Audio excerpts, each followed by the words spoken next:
Olá pessoal, muito boa noite a todos. Biólogo Igor Maquieira na área, canal Ciência e Meio Ambiente. Obrigado pela presença, pela participação e pela sua inscrição. É muito importante e seu compartilhamento. O painel intergovernamental para mudanças climáticas da ONU emitiu essa síntese do último relatório, que mais parecia um apocalipse, anunciando um apocalipse climático, ou melhor dizendo, um terrorismo climático, e isso tudo pela 35ª vez. Para quem não sabe, o IPCC da ONU, painel intergovernamental, ou seja, entre governos, que no início todo mundo gostava de fazer parte desse painel, os 2.500 melhores cientistas, e que depois o pessoal viu a grande furada, que era justamente esse painel, esses relatórios, a anticiência contida principalmente no sumário para políticas públicas, que foi o que eles divulgaram agora recentemente, e foi caindo após os escândalos que não eram cientistas ligados ao clima, 30%, isso foi no segundo ou terceiro relatório, agora, não, se não me falha a memória, foi no segundo ou terceiro relatório, que 30% disso eram jornalistas, burocratas, advogados, pessoas que não tinham menor conhecimento da parte climática e de fenômenos que ocorrem no nosso planeta. Por isso, eu venho mais uma vez aqui, o canal é de utilidade pública, para demonstrar para vocês, para o público leigo, nessa mini apresentação, tinha muito mais para ser apresentado, mas aí fica longo, o pessoal não gosta de assistir, mas faz falta, gente, faz falta, porque é através disso aqui que começam a se desenhar essas políticas públicas, que levam justamente à morte dos aposentados, como ocorreu em parte da Europa, devido ao frio extremo, por causa da falha das chamadas energias verdes, que de verdes não tem nada, não conseguiram se aquecer, e morreram.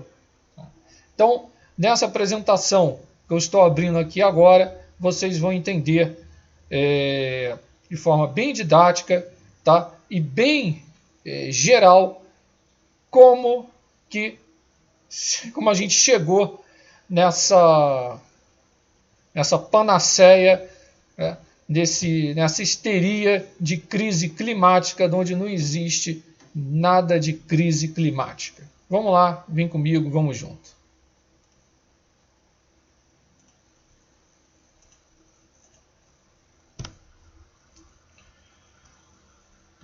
Os principais meios de comunicação, gente, costumam usar esses gráficos, para mostrar como as temperaturas estão subindo dramaticamente nas últimas décadas. E suas alegações são, na maioria das vezes, sempre enganosas. E na melhor das hipóteses, porque os gráficos mostram essas amplificações estatísticas de dados que não fazem parte da experiência humana do mundo real. Um dos aspectos mais assustadores do chamado aquecimento global, que agora é conhecido como mudança climática, nesse termo que não passa de um termo bastante inadequado, porque eles tinham que continuar com o que eles criaram, que é justamente o aquecimento global antropogênico, e nessa grande redundância de termos no âmbito das palavras, ou seja, num grande pleonasmo, né? Num grande vício de linguagem, né? Justamente a repetição supérflua da palavra ou da ideia contida na frase usada de forma errada. Então esses gráficos são produzidos justamente a partir de dados de temperatura para o consumo público, para o público em geral, e alardeados por uma mídia inquestionável, tá? O que eu vi ontem na abertura do Jornal Nacional foi uma coisa lamentável, tá? É de chorar, o termo, né? O termo que a gente conhece, de chorar lágrimas de sangue.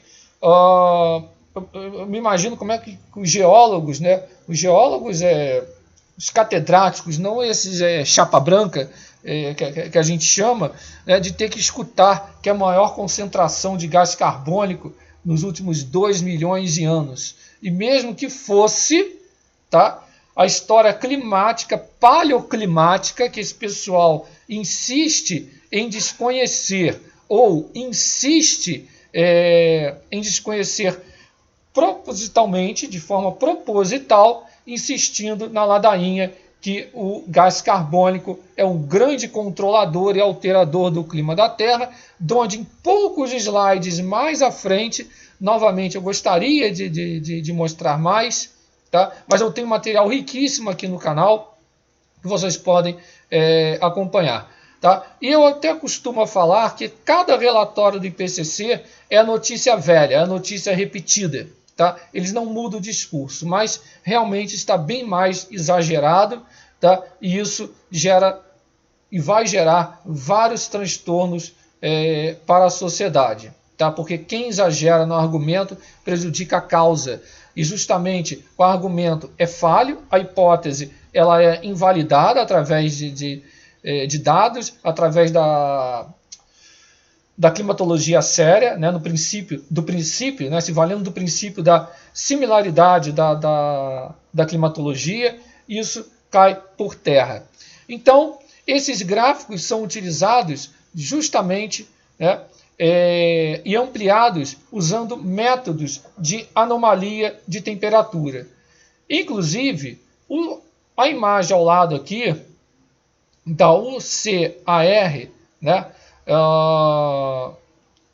do Centro para Ciência e Educação, vocês vão ver isso mais à frente, porque eu coloquei isso daí. O gráfico de anomalias de temperatura global mais citado é do Instituto Goddard. Aquele mesmo instituto, para quem já é carimbado aqui no canal desde o início, né, esse instituto é altamente aximentista, né, nós temos vários departamentos dentro da NASA, tá? Alguns levando justamente os estudos a sério e outros, como o Instituto Goddard, trabalhando muito com a parte de modelagem, né, de onde não acertam uma, e mostrando essas tendências, como vocês estão vendo abaixo, sendo que eles não explicam o que está contido nesse gráfico para gerar isso daqui, né? Essa curva extremamente ascendente. E vocês vão ver o porquê e como que se chega a isso daí. Justamente para os não treinados ou não iniciados, ou seja, o público leigo em geral, parece que a temperatura do planeta está numa trajetória de um futuro quente, terrível, abominável.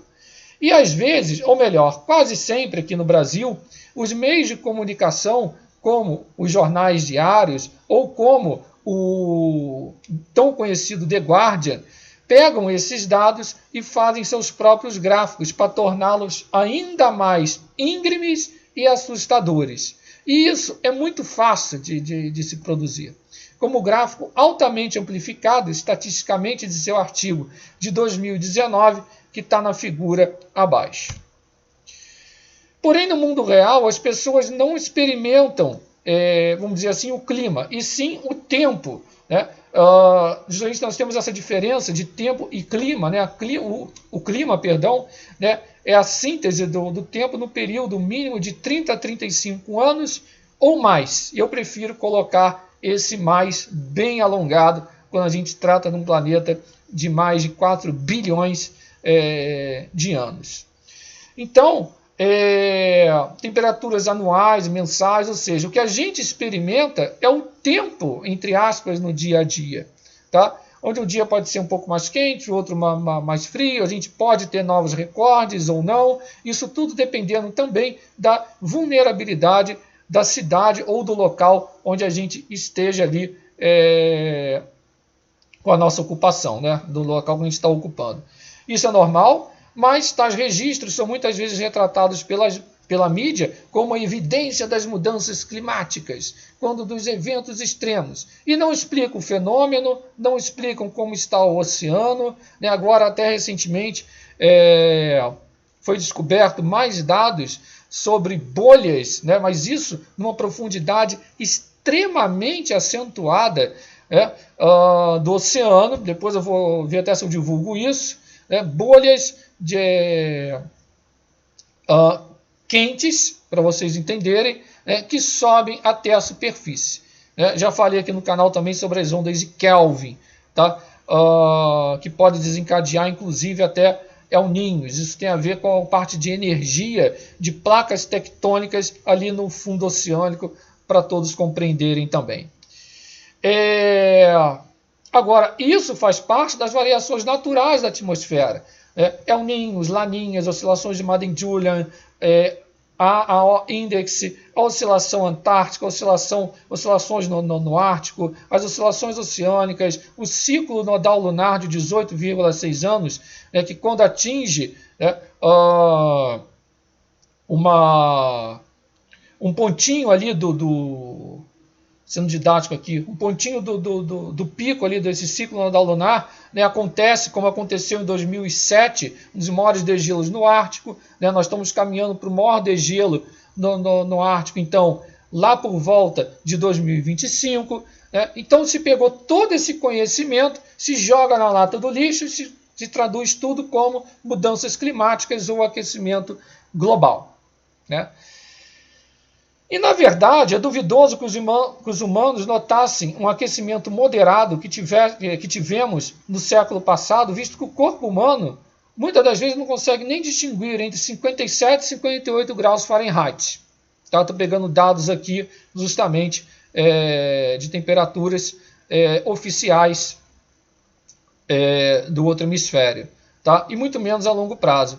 Essencialmente, o que a gente conhece como a chamada mudança climática, isso estou falando o público leigo, nada mais é do que uma construção estatística feita por computadores e feita pelo homem. Vou explicar. Você não pode sair de casa, segurar um instrumento na mão, no ar, e dizer, estou medindo o clima. Não. O clima é sempre sobre médias de temperaturas ao longo do tempo. Uma planilha de dados, onde as temperaturas máximas e mínimas diárias são transformadas em médias mensais, essas mensais em anuais, as anuais em séculos, os séculos em milênios e por aí vai. Porém, tais gráficos usados num press releases da mídia e transmitidos ao público realmente não contam a história dos dados honestamente.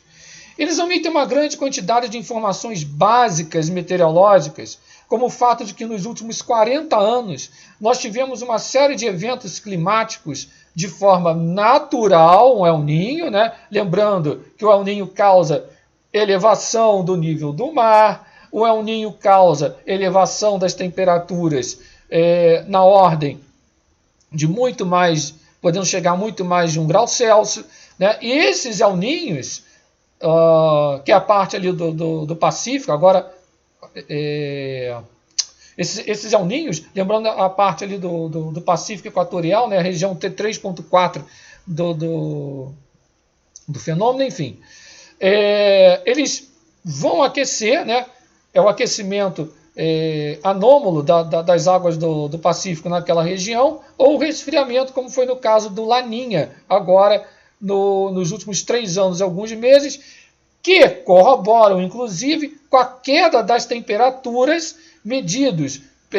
Ali o Dr. Roy Spencer, o Dr. John Christie, os balões, tudo isso, satélites, da UAH, a Universidade de Huntsville, Alabama, demonstrando a queda das temperaturas. Eu venho demonstrando isso aqui, que desde após o fim do Super El Niño, esse aqui ó, em 2016, as temperaturas entraram em declínio, temperaturas essas da baixa troposfera.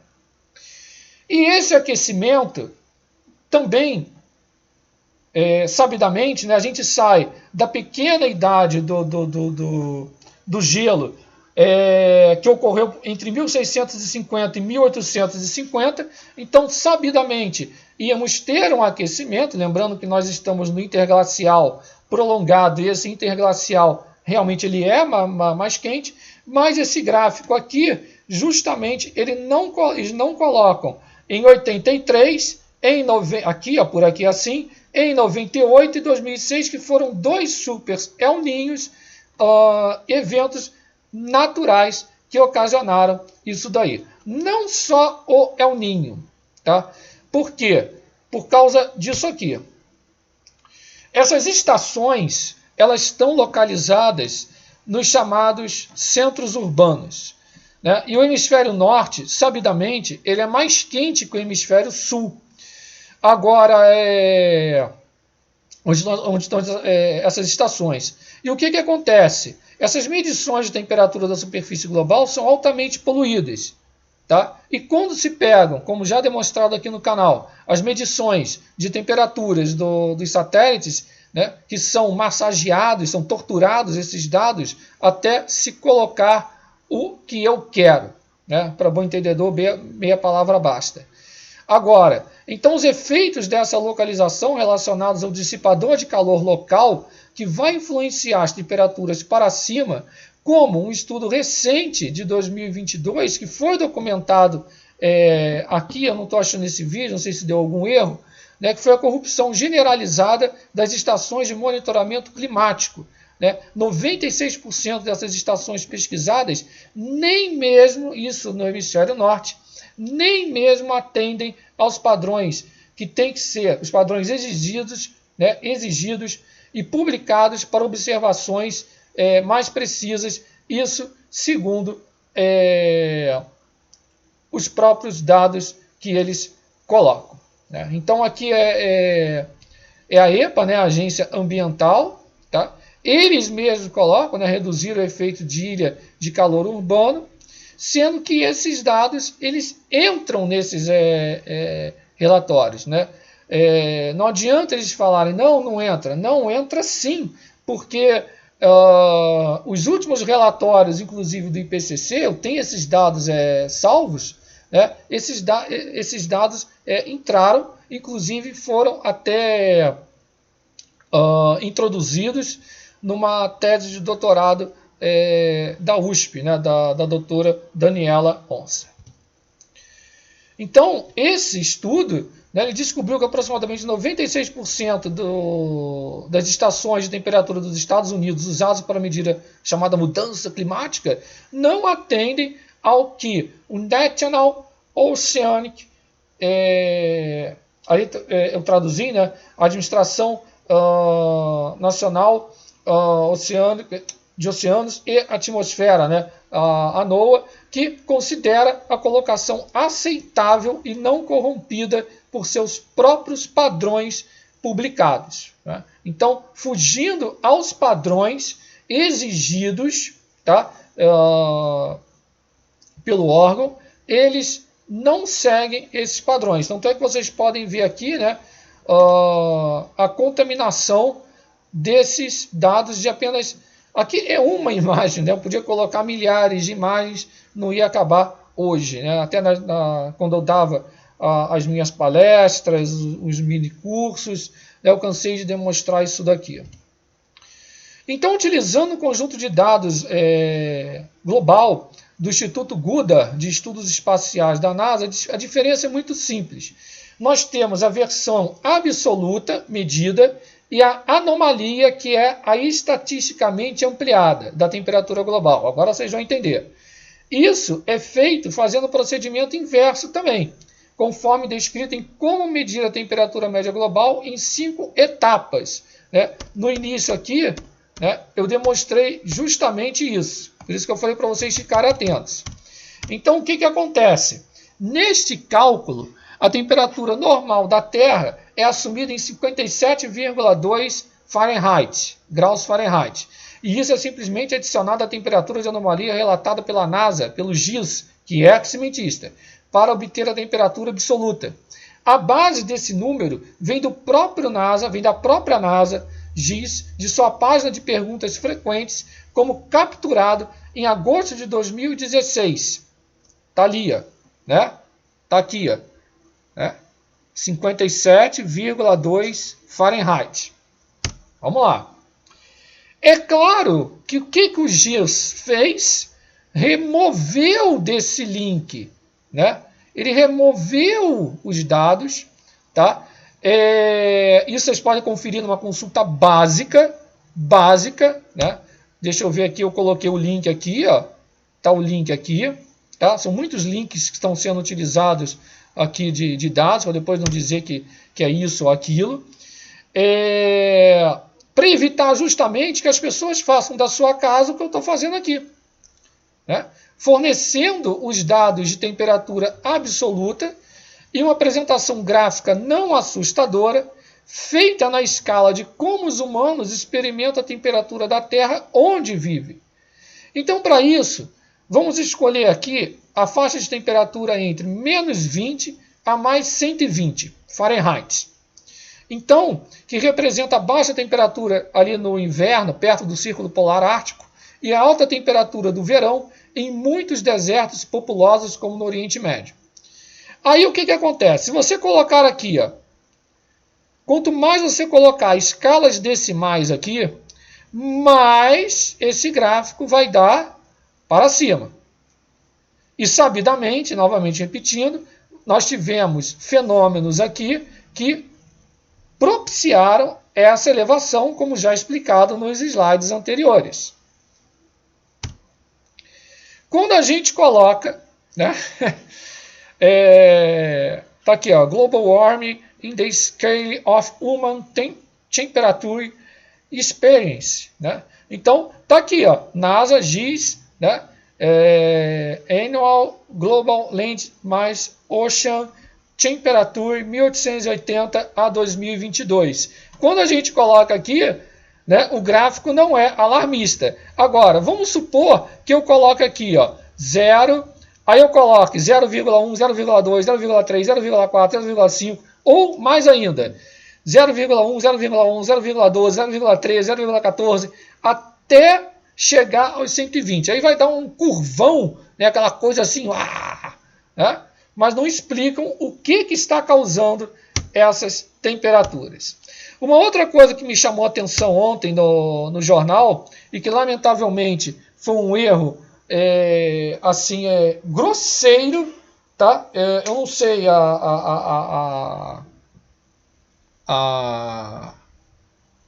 assim, eu não sei o que leva uma pessoa justamente, né, a colocar isso, né? Eu não sei, né? Colocar que foi o maior CO2 dos últimos 2 milhões de anos, onde os dados paleoclimáticos demonstram que isso não é e não se procede. Aliás, não é o correto e não se procede. Porque o histórico de CO2 e temperaturas, além do mais, não tem nada a ver CO2 com temperaturas globais. Aí está um estudo paleoclimático, né, com a reconstrução nos últimos 425 milhões de anos. Tá? Os últimos 425 milhões de anos. Né? O estudo é recente, é de 2017. Né? Então você pega aqui, ó, tá? Você pega aqui e a gente vê que nesse períodozinho aqui, ó, né? Olha só, estou falando entre 175 e 225 milhões de anos atrás, olha onde o CO2 chegou. Olha o proxy de temperaturas e o de CO2 não é casado, nunca foi. Agora, alguns artigos recém-publicados também contradizem essa afirmação de que o CO2 é um fator determinante, né? Inclusive, esse artigo aí de 2019 documenta aquecimentos da ordem de 8 a 16 graus Celsius na Groenlândia, que se estenderam a ambos os hemisférios entre cerca de 15 a 80 mil anos atrás. Então, esses aquecimentos abruptos ocorreram em décadas ou menos e ocorreram sem nenhuma flutuação de CO2 antes ou depois da mudança, né? Então, o CO2 aí pairando em torno de 190 a 200 partes por milhão durante cada evento de aquecimento e resfriamento. Então, é impressionante, né, que biólogos, né, de onde o biólogo aprende, ou se aprendeu, deve ter esquecido, né, talvez até por conta da idade, né, que eu vi ser apresentado ali no Jornal Nacional, né, talvez tenha esquecido. Eu estou refrescando a memória desse pessoal, porque não é possível.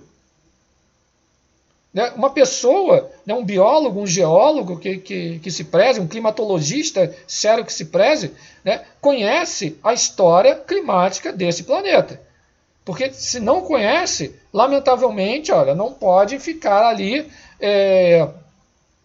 partindo, né, de premissas, de ideias, né, de ideologias. Né? A ciência se faz com fatos, se faz com evidências, se faz com a base da comparação. Olha só, esse estudo antigo, né, Radiocarbono, volume 22, número 2, de 1980. Tá? Então está aqui, ó, inclusive aqui, ó, cilindros de gelo, ice core, né? Olha aqui o CO2 passando novamente das 400 partes por milhão, que inclusive já foram citados nesse canal, que isso tem sérios problemas de medição. Sérios problemas de medição, porque vem de Mauna Loa. Né? Vocês joguem o que é Mauna Loa, né? No Havaí. Né? Temos um vulcão colado ao oceano, ou seja, grandes liberadores de CO2. Não adianta falar que não tem interferência, porque tem.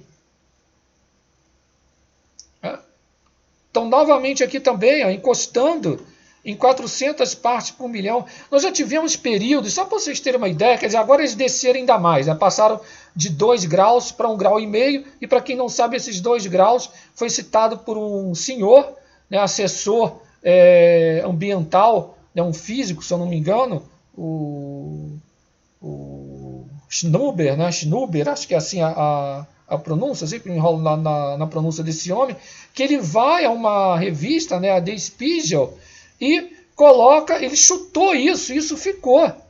Agora, quem conhece a história climática da Terra sabe, nós já tivemos períodos recentes, inclusive eu apresentei aqui na China, agora com mais de 2 graus, acho que foi 2,83, 2,80 e pouco alguma coisa, com mais quente do que agora. Né? Quanto o homem liberava de CO2 naquela época? Eu peço que você assista esse vídeo. Mas nós já tivemos um período quente minuano, né, de 1450 a 1300 a.C., o quente romano de 250 a 0 a.C., o quente medieval de 800 a 1100, a pequena idade do gelo depois de 1650 a 1850, e quando a gente pega esses períodos quentes, por exemplo, o período quente medieval, a gente nota que foi de 1 a 2 graus Celsius superior a de agora, as temperaturas, com uma concentração de CO2 que não passava de 300 partes por milhão. Né?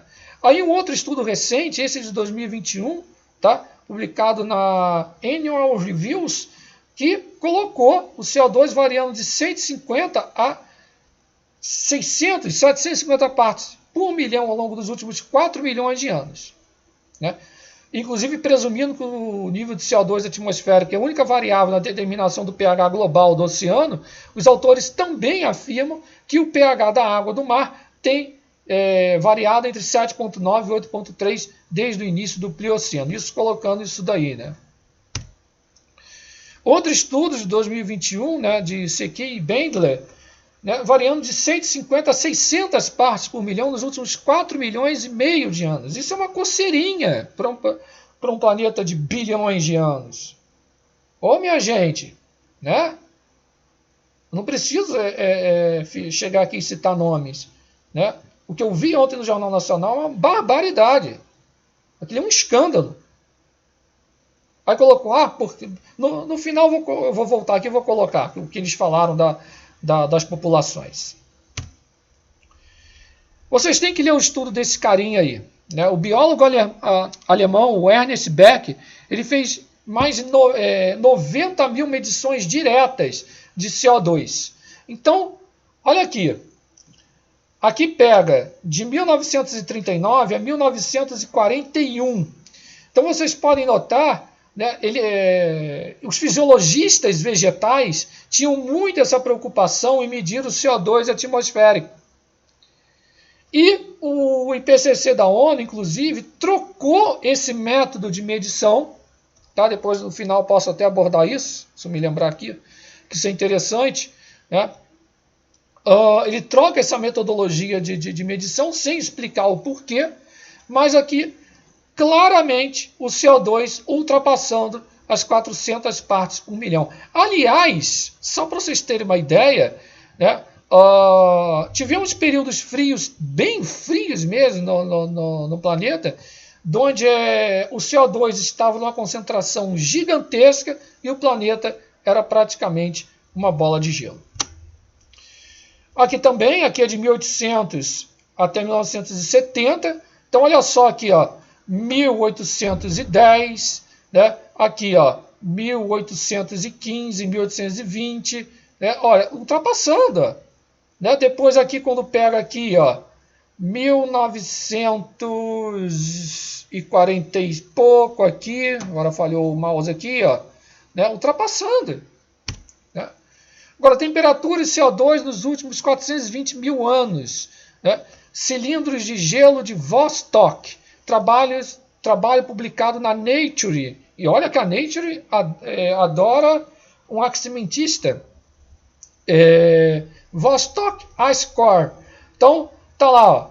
Climate and Atmospheric History of the Past 420 mil years from the Vostok Ice Core. Então, justamente demonstrando o quê? História climática e atmosférica nos últimos 420 mil anos. O que demonstra? Que os últimos interglaciais foram de 6 a 10 graus Celsius, superiores às temperaturas às de agora, né? Com uma concentração de CO2 que não passava de, tá aqui, né? 280 partes por milhão. Aqui é o estudo adaptado, né? Pode falar confiança de 1 a 3, né? Mas Mauna Loa também, olha aqui, quando começa aqui, background, né? Colado ali, né? A ilha vulcânica, tá? Demonstrando aqui é o trabalho adaptado de Beck, né? Um pouco melhorado, né? Vocês podem notar, olha aqui, 480 partes por milhão, 1820, quanto homem lançava de CO2 nessa época. Né? Aqui um estudo também da parte da paleobiologia, tá? Um estudo de Berner, ao longo do Fanerozoico, tá? A concentração aproximada de CO2 e a temperatura não andam lado a lado. Né?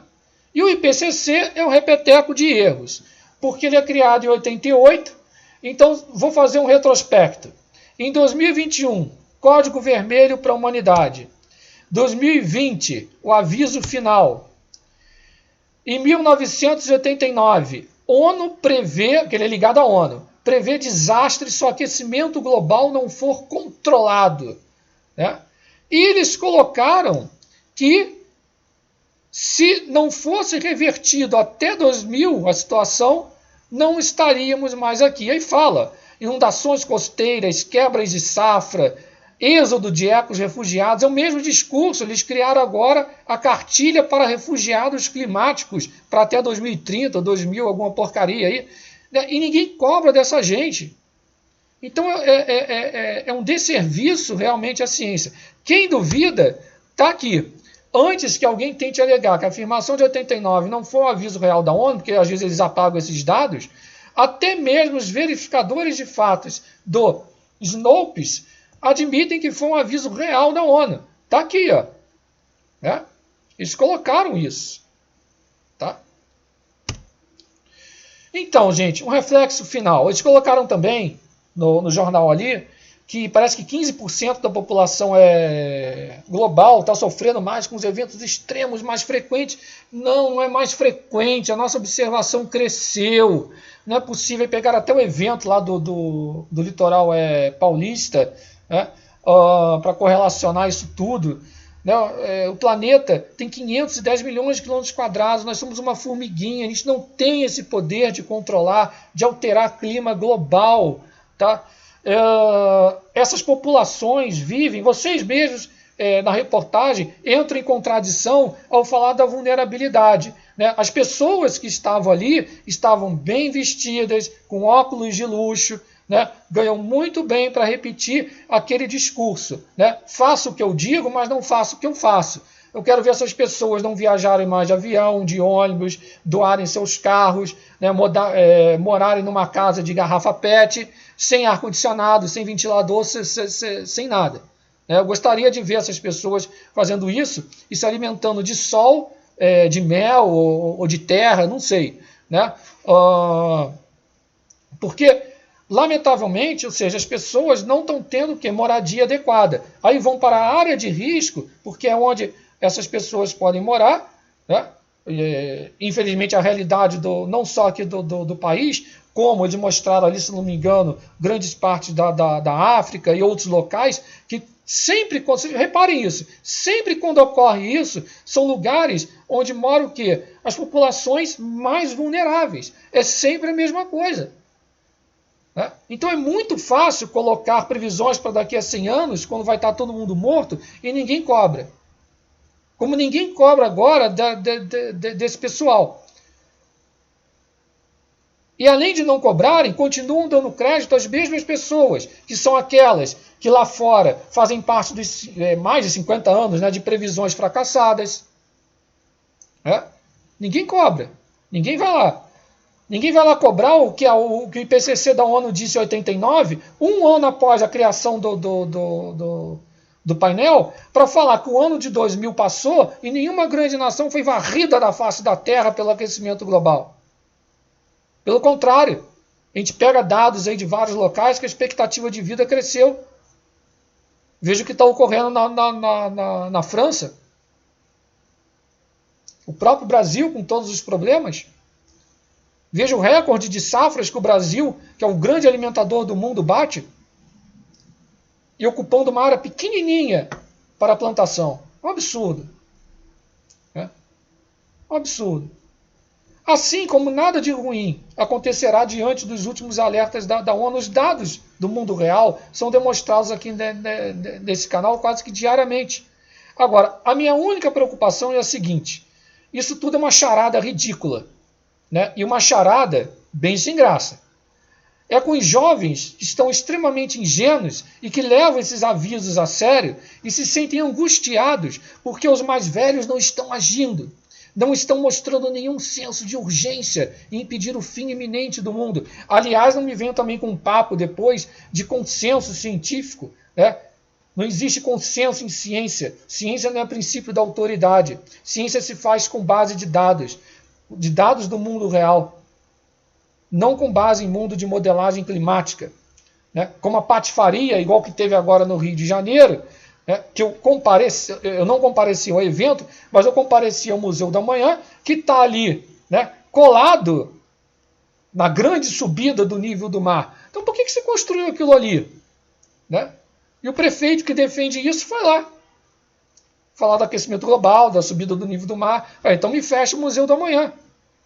Né? Mandou Al Gore devolver a sua casa, né, que ele comprou com o prêmio Nobel, colado ao oceano.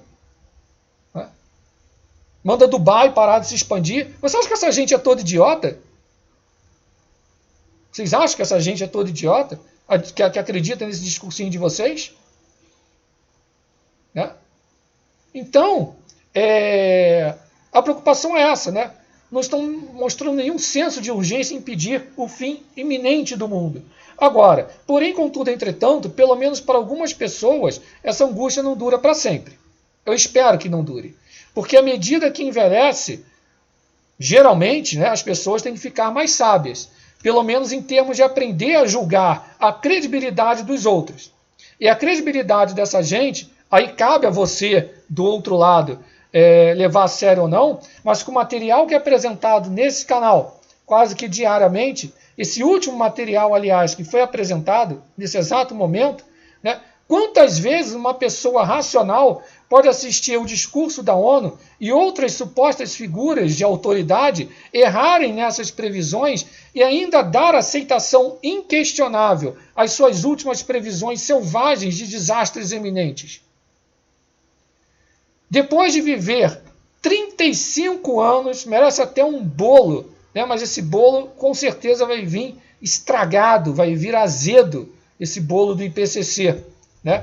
Com previsões fracassadas desde 88, de crises climáticas, emergências e o diabaquá. Não, as pessoas não estão com crise climática, as pessoas estão com crise de emprego, de renda, de fome. É essa crise que as pessoas estão vivendo. Agora, com esse discurso que vocês adotam, é levar as pessoas a mais fome.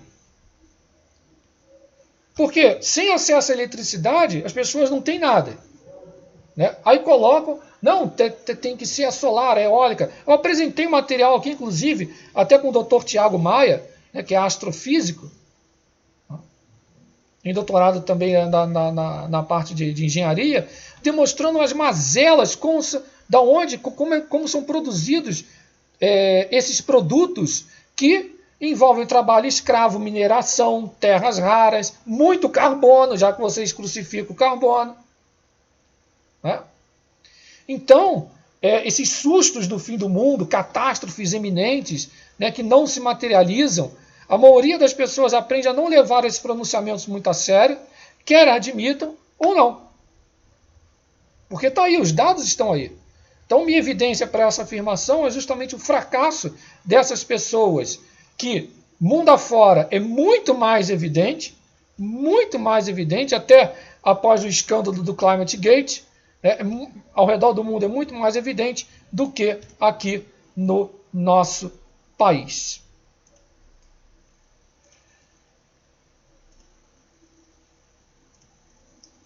Gente, ficou longo, o material realmente tem que ser longo, né?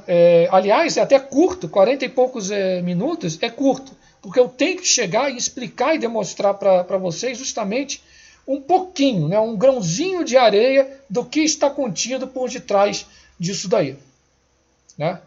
Do que está contido por detrás disso tudo. Né? Realmente é uma sujeirada, né? É uma sujeirada. Um aluno de ensino fundamental, ensino médio, né, que tenha feito um bom ensino médio, consegue destruir com essa narrativa, com essa hipótese. Não é teoria. Né? Não faça esse crime de ter transformado ainda isso em teoria. Não é teoria. Tá? É hipótese. E uma hipótese que não é validada pelos dados que são apresentados, pelos dados que estão cadastrados nessa base de dados bem extensa, bem longa, né, que eu apresento aqui quase que diariamente. Eu ia falar de Mauna Loa, né, então, entre mentes, o IPCC, a partir de 58, em sua estação de Mauna Loa, situada ao lado de um vulcão ativo no arquipélago do Havaí, desenvolve as suas avaliações utilizando um método de medição por espectroscopia de infravermelho indireto. Então, o que é isso? Os pesquisadores de Mauna Loa recolhem essas amostras da atmosfera, mas não fazem a separação efetiva de vapor d'água, ozônio, e outras impurezas detectadas em suas amostras. Então, isso tem levado a um descarte significativo na ordem de 80% do material recolhido. Especialmente quando a pluma vulcânica sopra em sentido à estação de medição. Então, de certo que muitas dessas amostras passam substancialmente para os registros, tendo em vista que as mesmas são coletadas diariamente. Até o próprio o Plimer, 2009, eu estou falando de um professor PhD em Geologia da Universidade de Adelaide, né? Ele observou que nas últimas publicações, as grandes variações de CO2 encontradas por Pittenkofer, Beck, entre outros, né, foram removidas dos dados brutos por edição para produzir uma curva ascendente que mostre sempre uma crescente contribuição humana para esse gás. E, ademais, o IPCC troca o método de avaliação da concentração do gás usando apenas o método indireto de espectroscopia. E em ciência a gente não vê problemas, né, desde que exista um motivo claro para isso. Né? E quando os cientistas sérios interrogaram o IPCC, só obtiveram silêncio como resposta. E, curiosamente, o método químico direto é válido apenas para a concentração de 270 partes por milhão de 1812, obtido por Callendar, atribuído como a chamada taxa pré-industrial, que eles colocam para o público em geral e nos seus relatóriozinhos. Não é por acaso, é proposital essa taxa aí. Gente, eu fico por aqui. Um forte abraço a todos. Não deixe de se inscrever no canal, ativar as notificações, compartilhar bastante esse vídeo. Deixa aquele like bacana. Espero que vocês tenham compreendido. Tá? Se ficou alguma dúvida, tem um material riquíssimo aqui no canal. Basta ir ali na lupa, tem uma lupazinha, tá? Quando você acessar, e digitar, tá? O que você está com dúvida. CO2, temperaturas, né? Temperaturas globais, etc. Vocês vão achar um material riquíssimo. Tá? Inscrevam-se, quem puder realizar essa colaboração no canal, o link já está na descrição. Inscrevam-se também no Alerta do Tempo, boletins meteorológicos, previsões, alertas, muita informação de qualidade, com veracidade. Vocês só encontram aqui no Ciência e Meio Ambiente e lá no Alerta do Tempo. Um forte abraço, fique na paz. Eu espero que, no fundo do coração, sempre torço quando eu trago esses boletins, que isso tudo realmente... Não sei se vou estar vivo até lá, fazer 40 esse ano, mas realmente é revoltante. Em pouco tempo, assim, acompanhando isso, que a ciência das mudanças climáticas foi jogada na nata do lixo para se dar justamente evidência a causas políticas, né, e ambientais. Né? Justamente o que está em jogo aí é uma pauta econômica, não é uma pauta científica. Né? Então eu fico por aqui. Forte abraço a todos. Fui. Muito obrigado pela presença.